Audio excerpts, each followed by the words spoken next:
Miqtë e mi, sot në këtë podcast unë kam nderin të ftoj një mikun tim i jashtëzakonshëm nga ata të tjerë që kam ftuar herët e tjera.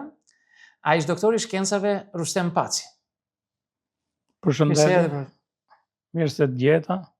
E kam kënaqësi të diskutoj koncepte thjeshta, inteligjente, gjëra të përditshme që ne mendojmë që i dim, por që në fakt kanë shumë pikpyetje. Këtu ne kemi patur fatin të diskutojmë me shumë njerëz të fushave të ndryshme, psikolog, sociolog, njerëz të thjesht, student, por ajo që bën të veçantën sonte është se unë kam një fizikant. Çdo lidhje ka fizika me ne. Këtu është e bukur, këtë do zgjidhim. Ka lidhje me ne fizika? Me ne njerëzit e thjesht, me ne popullin e thjesht? Sigurisht që ka. Unë ka rreth një muaj që kam botuar një libër me temë historike, pavarësisht se jam fizikan, në lidhje me elementet social dhe politik që ka kaluar zona e Dibrës, që nga shekulli 11 deri 21, 21 deri në 2025, që përfshin domethënë gjitha llojet e periudhave.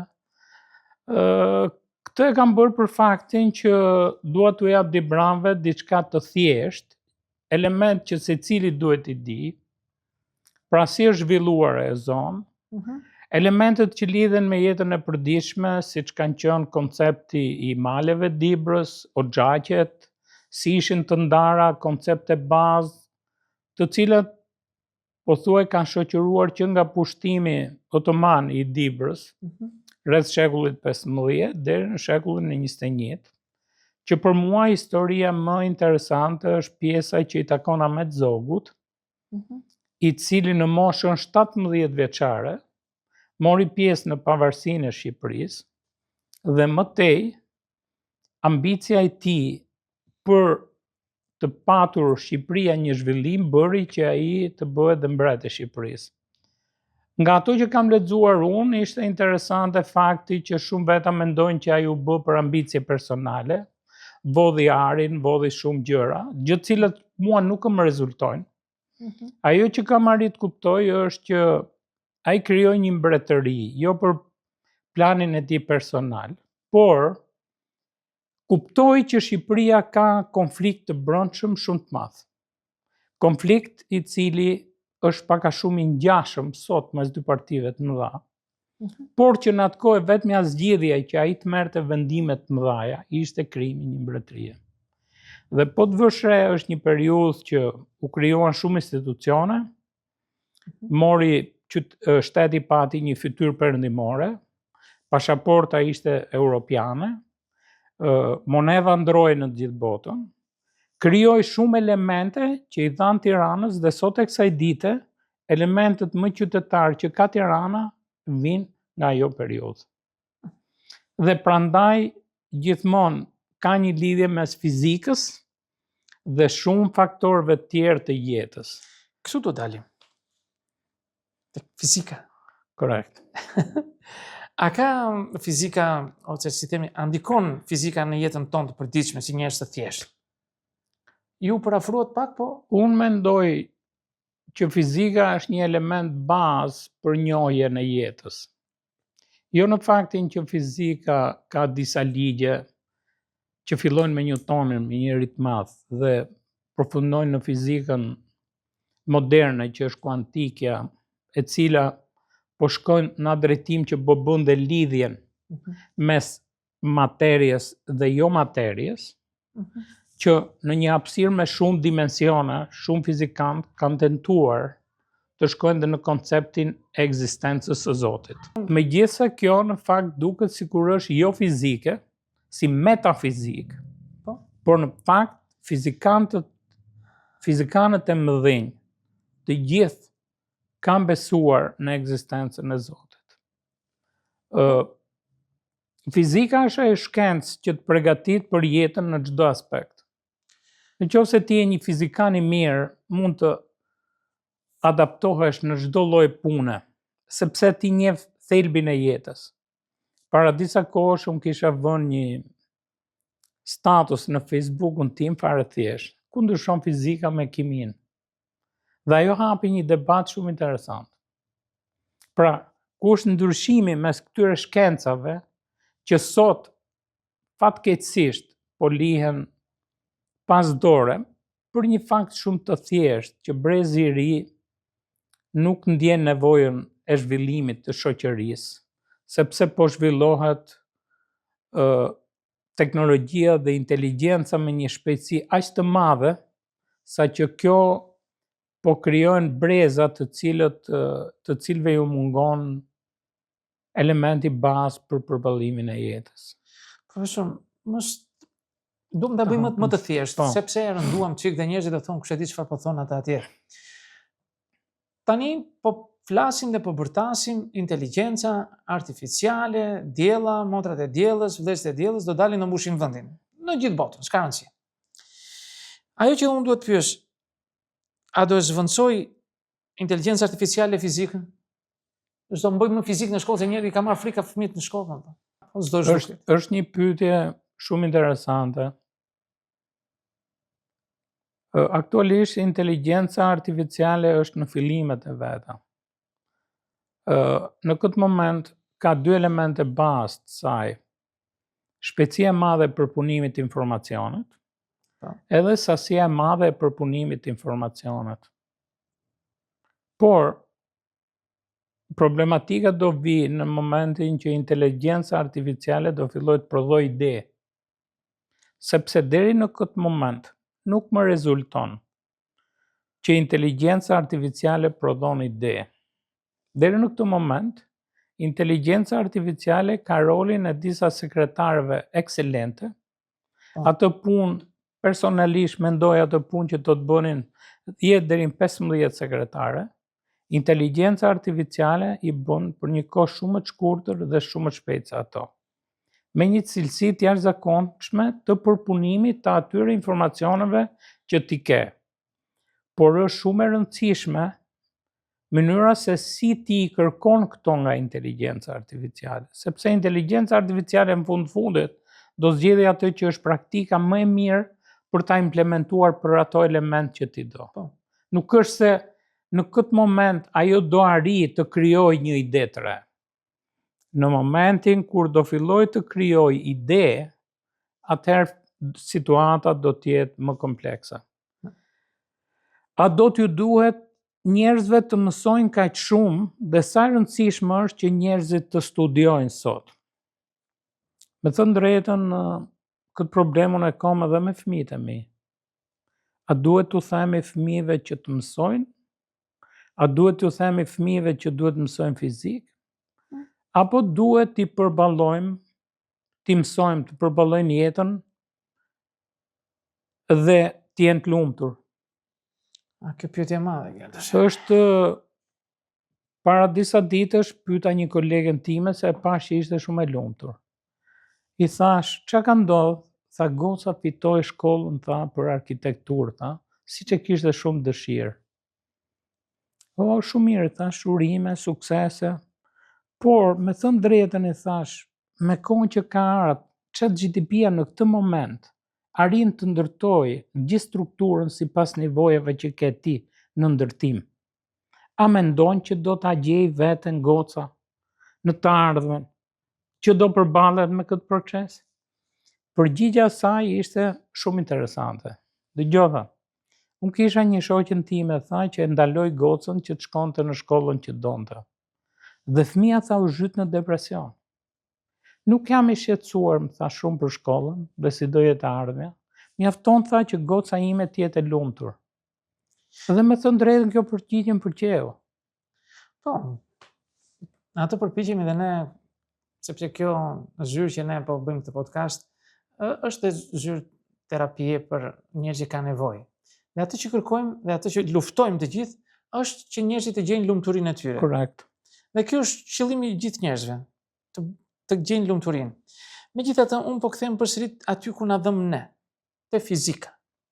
Fizik do me thënë natyrë, shkencë e natyrës. Korrekt. Mos të hallakatemi se fizik, është nga greqishtja i thonë natyrës dhe pikë mbaroi. Pra, studiojmë fenomenet e natyrës. Korrekt. Kaq. Ne, si shoqëri moderne, do na duhet fizika? Pyetje shumë interesante.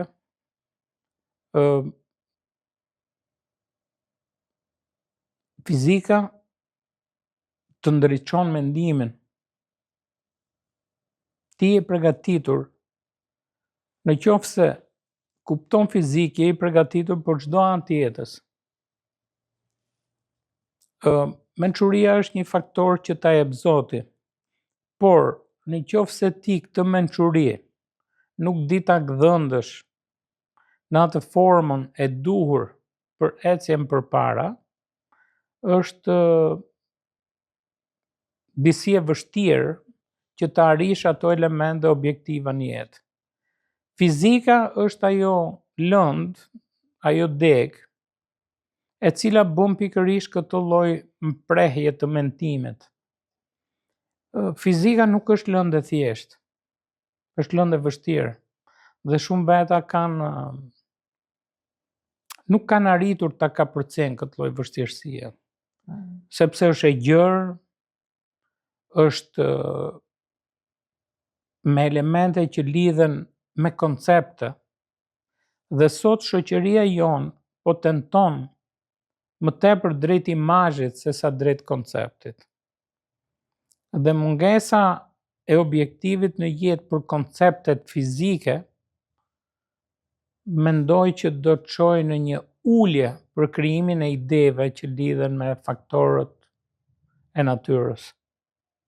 Okej. Një pyetje rreth kësaj sepse ju afruam. A e bën fizika njeriu më kritik dhe më pak të manipulueshëm? Unë mendoj që po, e bën shumë më korrekt në jetë, e bën me integritet, e bën të pa manipulueshëm, sepse ai ka një armë që nuk e kanë përgjithësi të gjithë njerëzit. Ka armën që ai mund të përballojë çdo lloj situate. Ai përballet me të gjithë faktorët, një fizikan diskuton element shkencor, diskuton element social, diskuton element financiar, sepse kupton thelbin e atyre elementeve në të cilët ai flet. Dakor, më profesor. Unë po them, ne nuk do bëhemi të gjithë shkencëtar, nuk do bëhemi të gjithë fizikan. Studiohet fizika shumë në shkollë, kaq shumë na duhet? Jo, fizika ka nivele të ndryshme të studimit. Po, në shkollë të mesme studiohet. Dhe sot po çoesha çunin në shkollë dhe kishte përgatitur një prezantim, edhe lumenjtë e Kinës, nuk më kujtohet në çfarë shekulli bëj fjalë. Edhe i them, konti thash, a mendon që është kaq e rëndësishme që ju duhet dini lumenjtë anën lumore të Kinës në këtë shkollë që ti je? Sa shpejtësia, sa litra ujë sjell në sekondë? Sa është, qoftë, a kështu është shkolla, tha, unë jam i detyruar ta mësoj. Ndërkohë, dje vura re që gjatë gjithë kohës po kërkonte në internet dhe nuk është se objekti kryesor ishte të mësoj diçka nga pikpamja historike, por krijimi një prezantimi me disa të dhëna nga interneti për këtë çështje. Sa vlerë ka kjo? Ne po hym në një botë që është e panjohur. Në një botë që fizika të ndriçon për ta kuptuar. Botë që fizika të ndriçon për ta kuptuar. Në qoftë se ti kupton bazat e fizikës, unë mendoj që je i përgatitur dhe për ballimin e sfidave që do sjellin gjithë këto zhvillime. Një shembull më jep. Një fizikan merr të gjithë konceptet bazë duke filluar nga klasa e parë deri kur mbaron fakultetin dhe më tej nëpërmjet studimeve për të gjithë fenomenet që na rrethojnë. Dhe kjo është një bazë që ti të kuptosh se si këto fenomene e ndikojnë njëri tjetrin dhe të bësh parashikime se çfarë do ndodhi në rast se do të ndodhin elemente nga jeta e përditshme. Për shembull, një problem që ka shumë diskutime, është emergjencat që do vinë nga faktorët që lidhen me mjedisin. A do jemi në gjendjen e t'i përballojmë, sa do ndikohet dhe çfarë vlere do kenë. Climate change është një nga problemet më të mëdha që do haset. Dhe sigurisht algoritmet dhe sot janë në gjendje të bëjmë parashikime se si do shkojë një emergjencë që nga momenti që ajo fillon. Dhe këto vinë si rezultat i këtyre studimeve të fenomeneve fizike të integruara në algoritma matematik për të arritur një rezultat caktuar. Okej. A do duhet fizika në jetën e përditshme? Sot fizika po mësohet nëpërmjet sistemeve elektronike. Por ka një problem, nuk është se është tjetër gjë të mësuarit, Tjetër të zbatuarit. është tjetër gjë të kuptuarit, është tjetër gjë të zbatuarit, dhe tjetër gjë krijimit të problemeve për këta çështje që ti ke mësuar. Ky është niveli më i lartë, që ti të krijosh problematika për këto çështje që di, të krijosh ushtrime, elemente që e zbavisin gjithë qenien me qëllim që të zhvillohet. Okej. Një fizikant mund të bëhet i pasur?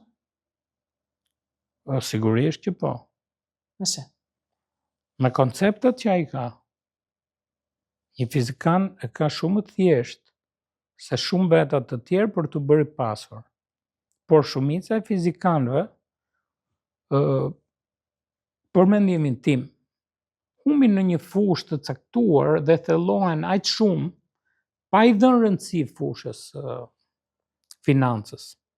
Por një fizikan e ka shumë më të thjeshtë për të bërë i pasur se shumë element shoqëror. Unë nuk jam një fizikant të pasur. As ju nuk njoh të jeni i pasur. Unë jam mjaftueshmërisht i pasur. Vetëm për shkak të koncepteve që kam pas, kam arrit një nivel që nuk është se kam të domosdoshme të ishtri dorën dikujt, por që bëj një jetë normale. Por po them që në qoftë se do kisha patur konceptin e të bërit para, ai është një koncept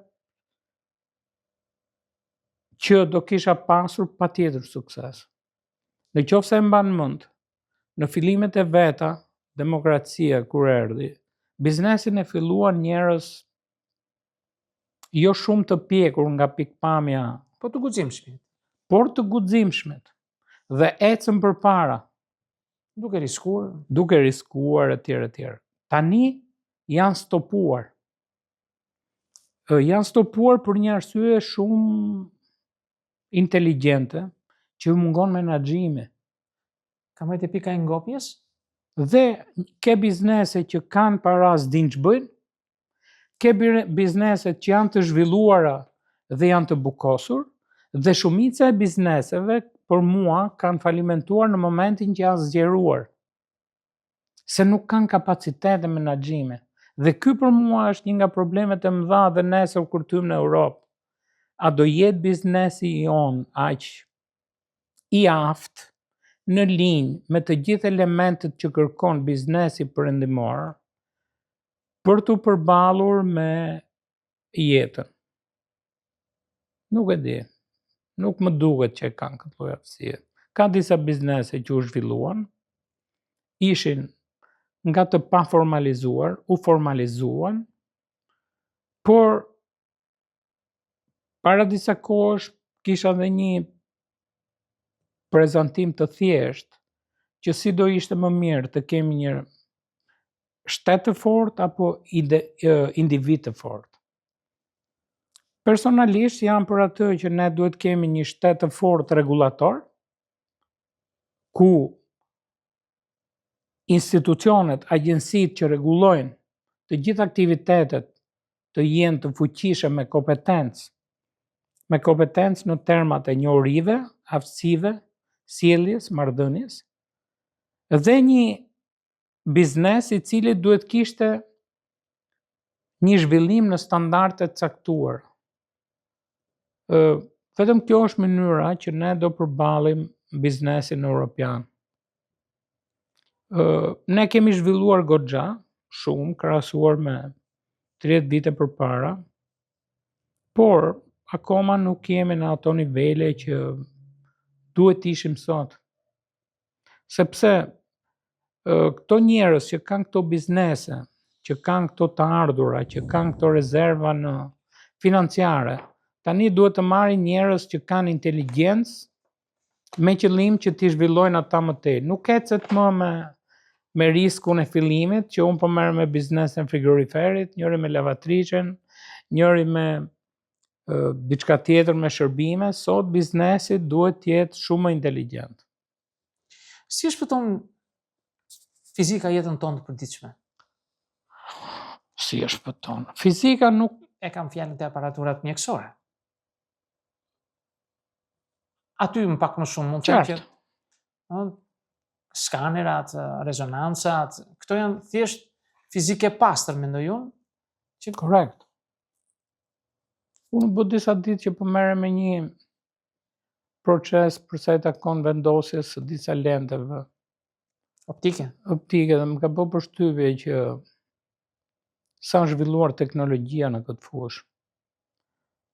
Tashmë ka disa teknologji shumë moderne, robotike, të cilët lentën e vendosin fiks në atë pozicionin që duhet për të zvendësuar pikërisht një problem që ka syri njeriu në mënyrë perfekte. Ato trifokalet, ato historitë.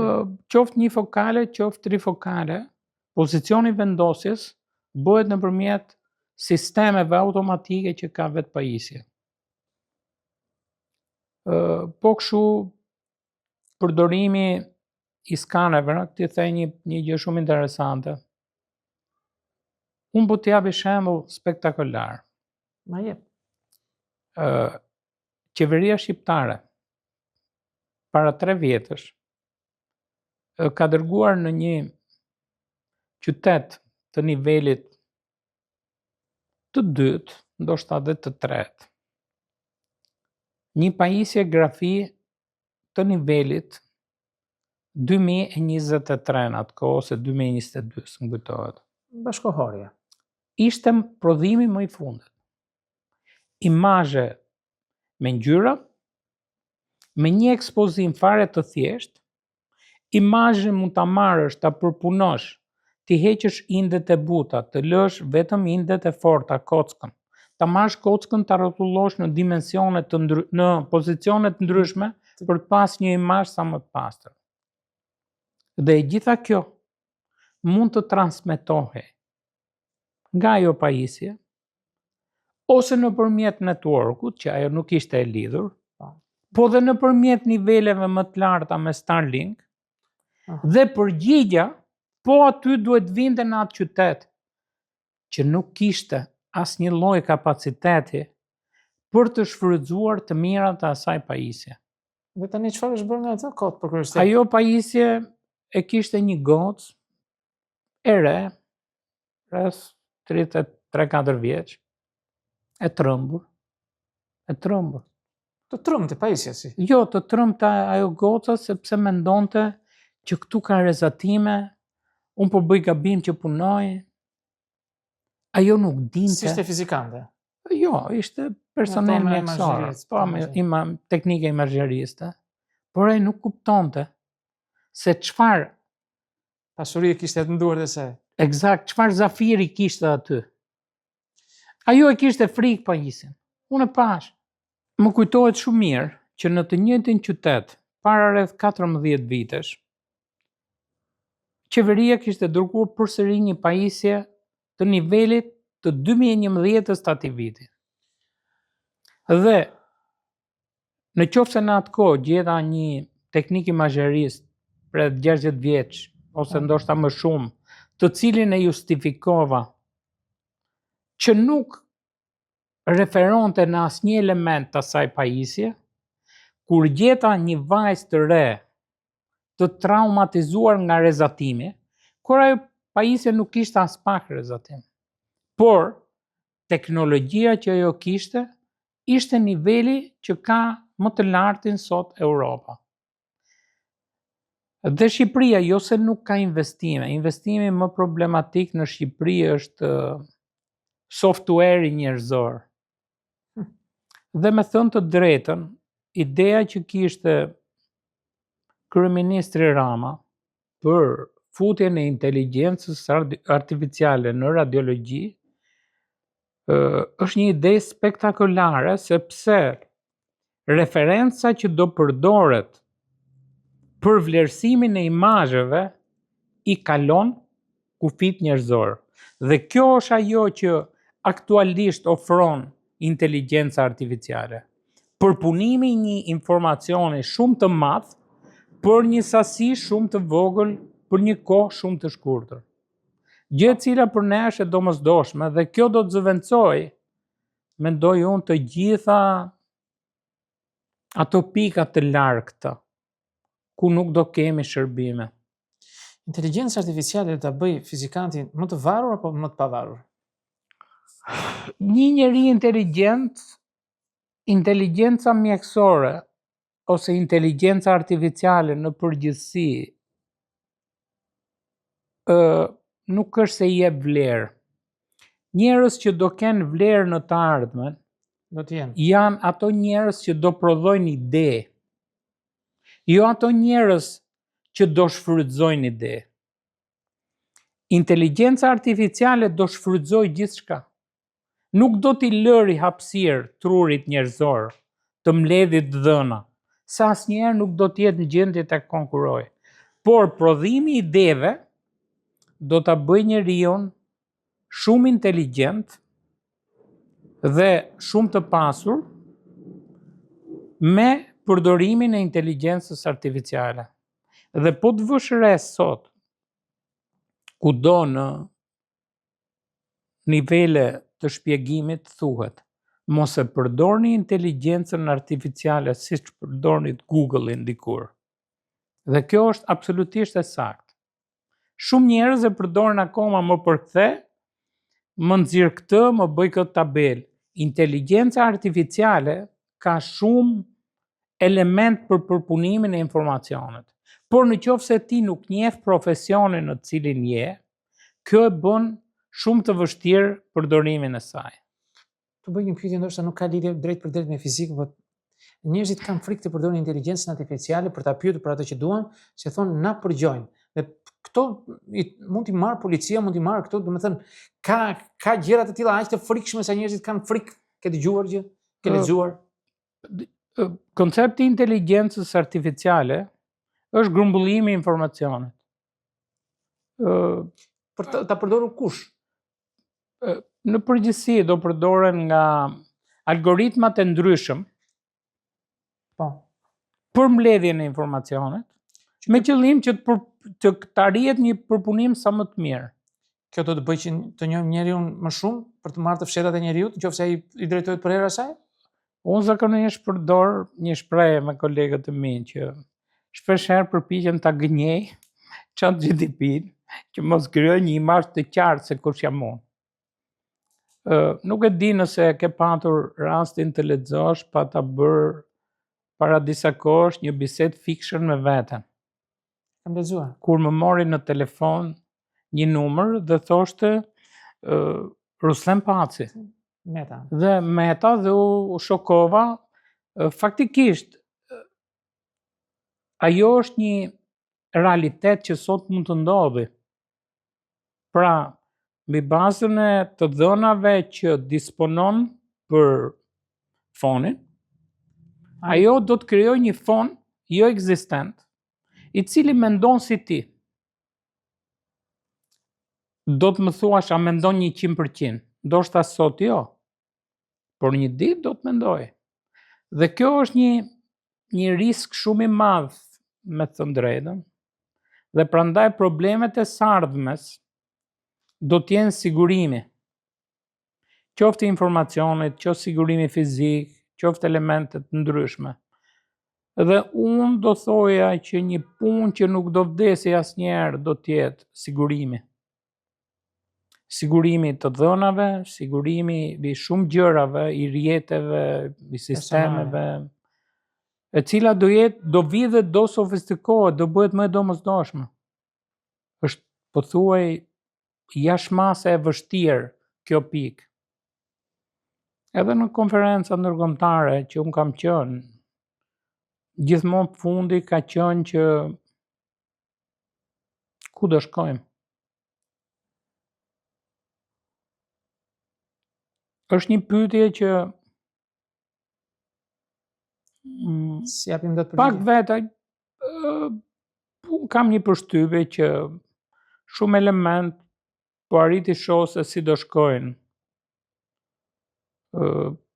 Për shumë faktorë, qoftë nga pikpamja financiare, kalimin në monedha digjitale, në shumë faktorë, që shumë veta i shohin me skepticizëm, që do kontrollohemi, do kemi këtë, do kemi atë. Që është e vërteta, këto janë element shumë lehtësues për jetën. Por të gjithë to që mendojnë që do kemi kontroll, po ju them që i njëjti kontroll është dhe sot. Do jetë më i sofistikuar, do jetë më i shpejtë. I njëjti kontroll, kontrolli ka qenë gjithmonë dhe do të jetë. Sepse në qoftë se nuk ka kontroll, shoqëritë dalin jashtë kontrollit. Por njerëzit nuk ka arsye pse të shqetësohen në jetën e tyre të përditshme. Do privatësi. Dëgjoj, privatësia dhe standardi janë dy gjëra që nuk shkojnë proporcional. Në qoftë se ti kërkon gjithë informacionin ta kesh në telefon, ishte si puna në qoftë se mban mend rreth viteve 98-2000 kur erdhën telefonat celular. Të gjithë donin një telefon. Pse? Sepse mendonin në moment do komunikojnë më shpejt. Do merrnin këtë donin ata. Ama kjo ka një problem tjetër. Harruan që në çdo moment të gjithë ata të tjerët do të marrin ty. Dhe unë për shumë vite me radhë kisha bërë një opsion në telefon që kur më merrnin, kisha bërë një zhvendosje në një numër që nuk ekzistonte dhe thoshte ky numër nuk ekziston. Faktikisht ai numër ekzistonte, po transferta ime dhe unë shifja kush më merr, e hapja. Jo, nuk e hapja, merrja mbrapsht. Por kjo është disbalancë mes privatësisë dhe informacionit. Në qoftë se ti kërkon të kesh shumë akses në informacion, aty është dhe informacioni jot. Mos u sikur je pjesë e valles. Je pjesë e valles, eksakt. Pra, bota që do shkojmë, koncepti privatësisë për mua do vi duke u zbehur, sepse ne do t'jemi ato që do përdorim konceptin e